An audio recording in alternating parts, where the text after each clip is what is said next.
if I put it on in the media, I wanted to ask you if it's okay for the community radio stations to take it and they might rebroadcast it in a variety of formats. It's okay for them to rebroadcast it in formats that can be played by free software. I do not want it to be transmitted in real player format or in some Microsoft only format. It would be contradictory. Okay for you to make it available as a transcript and in translation? Yes. But when you do that, please put on a note permitting verbatim copying by everybody. A person doesn't devote his whole life to developing a new form of freedom without some pre-existing beliefs that drive him to do so. What drives you to spend so much time on software freedoms? First of all, growing up in the US in the 1960s, I certainly was exposed to ideas of freedom. And then in the 1970s at MIT, I worked as part of a community of programmers who cooperated and thought about the ethical and social meaning of this cooperation. Then that community died in the early 80s. And by contrast with that, the world of proprietary software, which most computer users at the time were participating in, was morally sickening. And I decided that I was going to try to create once again a community of cooperation. I realized that what I could get out of a life of participation in the competition to subjugate each other, which is what non-free software is, all I could get out of that was money, and I would have a life that I would hate. Do you think that the free software movement or parts of it could or does benefit from collaboration with other social movements?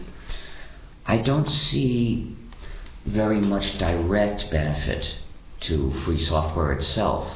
On the other hand, we're starting to see some political parties take up the cause of free software because it fits in with ideas of freedom and cooperation that they generally support. So in that sense, we're starting to see contribution to the ideas of free software from other movements. Have you considered that the free software movement is vital to oppositional movements in the world that are against corporate rule, militarism, capitalism, etc.? Well, we're not against capitalism at all. We're against subjugating people who use computers. One particular business practice. There are businesses, both large and small, that distribute free software and contribute to free software. And they're welcome to use it, welcome to sell copies, and we thank them for contributing. However, free software is a movement against domination, not necessarily against corporate domination, but against any domination. The users of software should not be dominated by the developers of the software, whether those developers be corporations or individuals or universities or what. The users shouldn't be kept divided and helpless. And that's what non-free software does. It keeps the users divided and helpless. Divided because you're forbidden to share copies with anyone else, and helpless because you don't get the source code. So you can't even tell what the program does, let alone change it. So there's definitely a relationship. We are working against domination by software developers. Many of those software developers are corporations, and some large corporations exert a form of domination through non-free software. Also, that free software developers could provide a technical infrastructure for these movements that would be impossible to develop using proprietary software, which are too expensive and locked into an ideological model that reflects the interests of the dominant world system, like commoditization, exploitation, control and surveillance, instead of sharing justice, freedom and democracy. At the moment, I wouldn't go quite so far as to say that non-free software couldn't be usable by opposition movements because many of them are using it. It's not ethical to use non-free software because, well, at least it's not ethical to use it, to use authorized copies. But it's not a good thing to use any copies. You see, to use authorized copies, you have to agree not to share with other people. And to agree to that is an unethical act in itself, which we should reject. And that is the basic reason why I started the free software movement. I wanted to make it easy to reject the unethical act of agreeing to the license of a non-free program. If you're using an unauthorized copy, then you haven't agreed to that. You haven't committed that unethical act. But you're condemned to living underground, and you're still unable to get the source code, so you can't tell for certain what those programs do, and they might in fact be carrying out surveillance. And I was told that in Brazil, the use of unauthorized copies was in fact used as an excuse to imprison the activists of the landless rural workers movement, which has since switched to free software to escape from this danger. And they indeed couldn't afford the authorized copies of software. So these things are not lined up directly on a straight line, but there's an increasing parallel between them, an increasing relationship. The business corporation as a social form is very closed. It answers to no one except its shareholders, for example, a small group of people with money, and its internal bureaucratic organization is about as democratic as a Soviet ministry. Does the increasing involvement of corporations with free software strike you as something to be concerned about?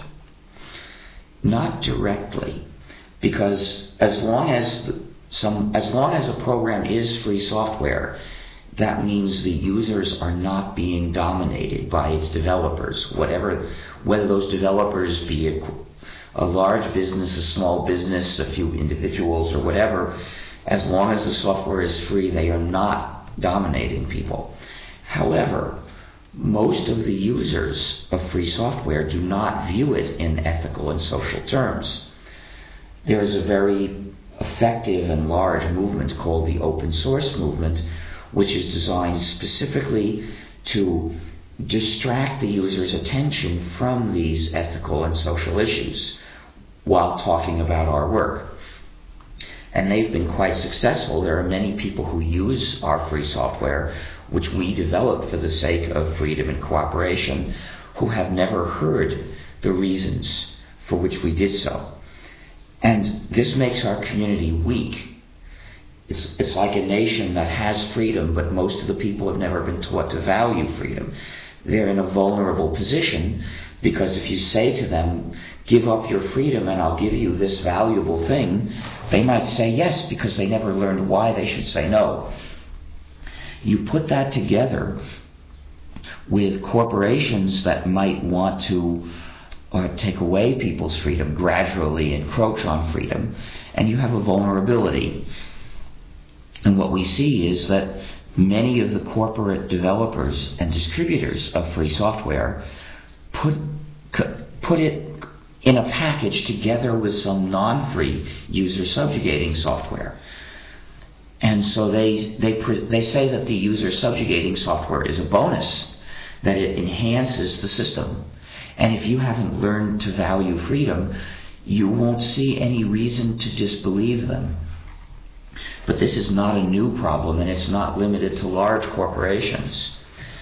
All of the commercial distributors of the gnu+linux system, going back something like 7 or 8 years, have made a practice of including non-free software in their distributions.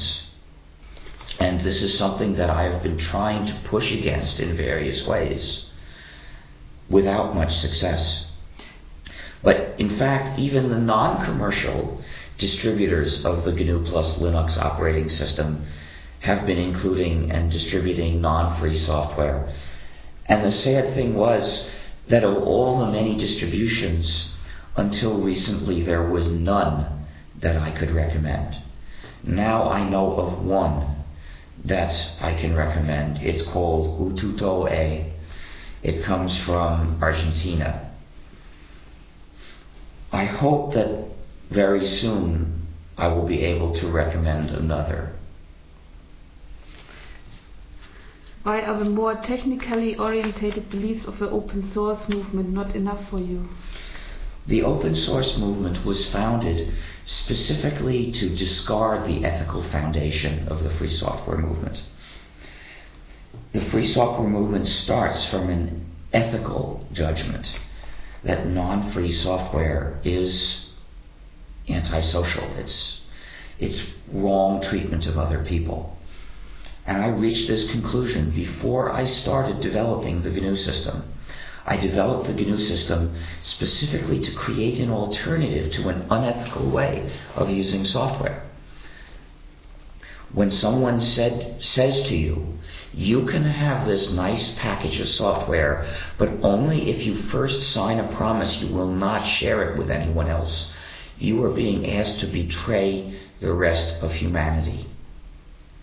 And I reached the conclusion in the early 80s that this was evil.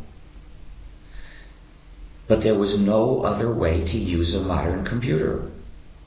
All the operating systems required exactly such a betrayal before you could get a copy, and that was in order to get an executable binary copy. You couldn't have the source code at all. The executable binary copy is just a series of numbers, which even a programmer has trouble making any sense out of. The source code looks sort of like mathematics, and if you've learned how to program, you can read that. But that intelligible form you couldn't get even after you signed this betrayal. All you would get is the nonsensical numbers, which only the computer can understand. So I decided to create an alternative, which meant another operating system, one that would not have these unethical requirements, one that you could get in the form of source code, so that if you desired to learn to program, you could understand it. And you would get it without betraying other people. You'd be free to pass it on to others, free either to give away copies or sell copies. So I began developing the GNU system, which in the early 90s was the bulk of what people erroneously started calling Linux. And so it all exists because of an ethical refusal to go along with an antisocial practice. But this is controversial.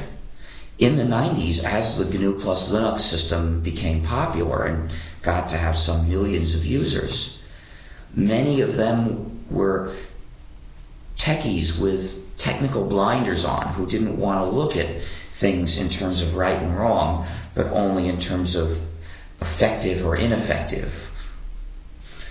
So they began telling many other people, here is an operating system that's very reliable and is powerful, and it's cool and exciting, and you can get it cheap.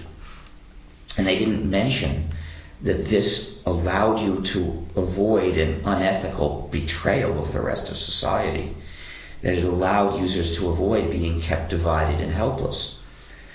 So there were many people who used free software but had never even heard of these ideas. And that included people in business who were committed to an amoral approach to their lives.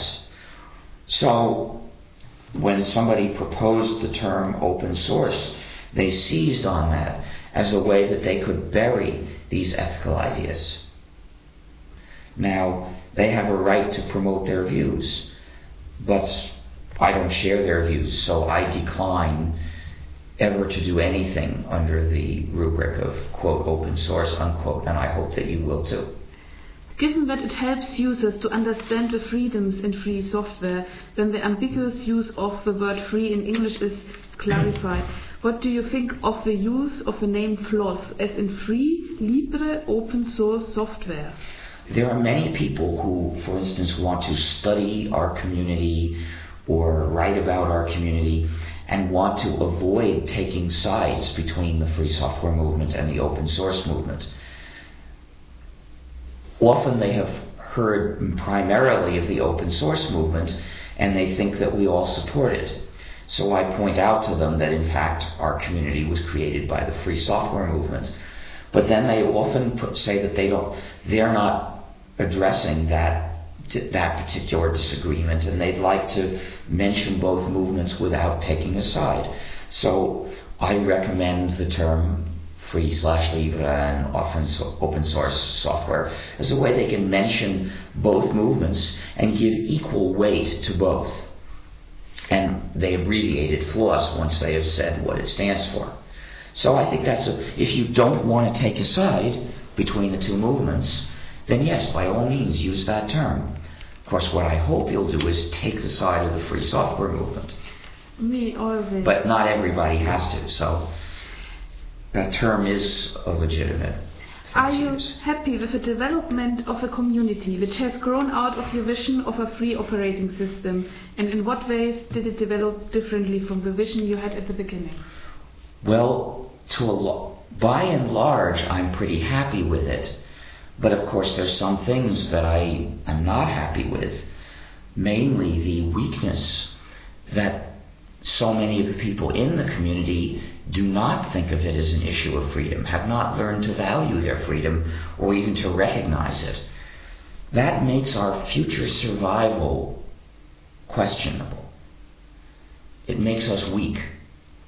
And so when we face various threats, this weakness hampers our response. Our community could be destroyed by software idea patents. It could be destroyed by treacherous computing. It can be destroyed simply by hardware manufacturers' refusal to tell us enough about how to use the hardware, so that we can't write free software to run the hardware. There are many vulnerabilities that we have over the long term. And while the things we have to do to survive these threats are different, in all cases, the more aware we are and the more motivated we are, the easier it will be for us to do whatever it takes.